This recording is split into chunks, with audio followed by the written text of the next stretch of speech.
All right, so now let's look at our courses tab. On this tab is where you're really going to focus on a couple of pieces. Um, Class sizes and averages, looking at class counts being over or under 30, over 30 or under 24. And then finally, we're looking to collect a snapshot of intervention courses and sections.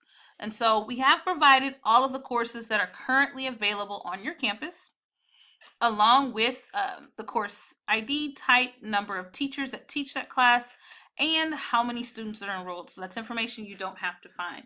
From there, we're going to, when you're working on this document, let me make sure I'm communicating this accurately.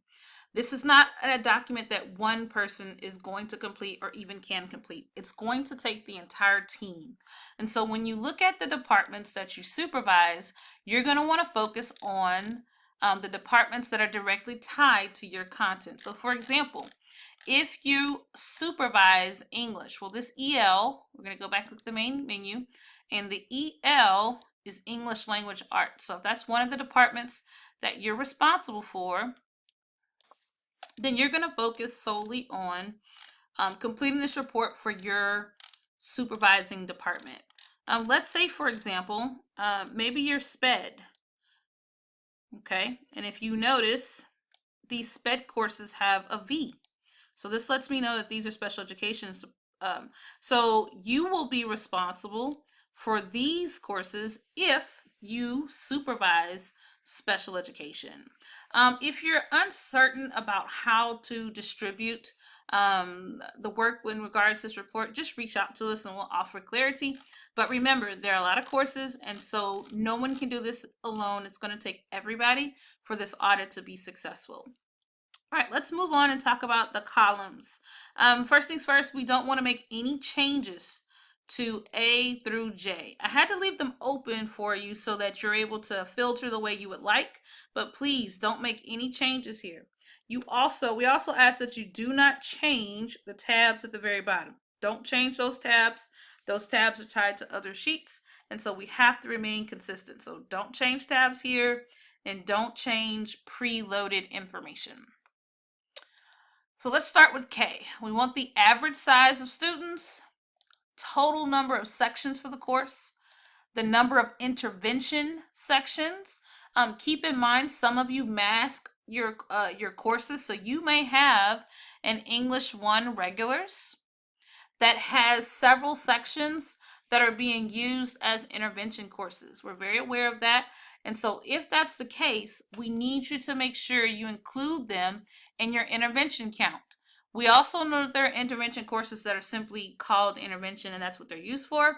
But in either case, you need to make sure you document both. So if you have intervention courses that are named intervention, used for intervention, and that's the way they're used, then you need to make sure you document it here.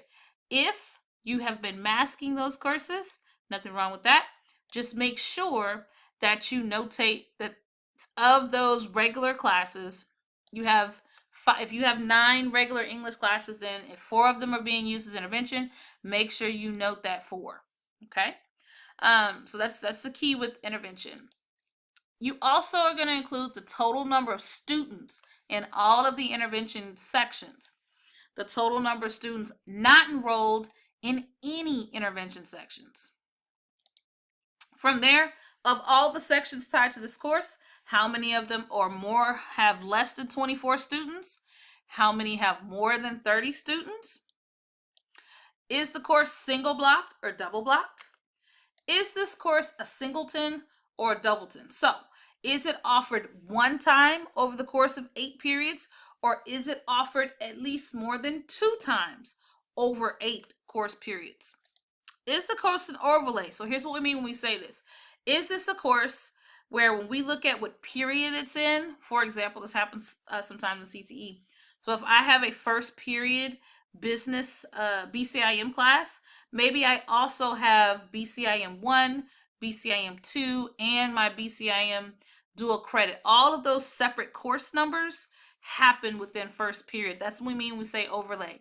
If this is an overlay course, you'll tell us yes, and in the box to the right, you'll tell us what those courses, like what courses are all placed in one period. If it's not, just select no and keep moving. And then in this last section, you're going to include any exceptions to this 27-to-1 ratio. So we provided you a website. Every department gave their recommendations for what the student to teacher ratio should be. If you have courses as you now begin to audit that don't fit into that 27-to-1, either over or under, please explain your current rationale for why those courses are structured in that manner.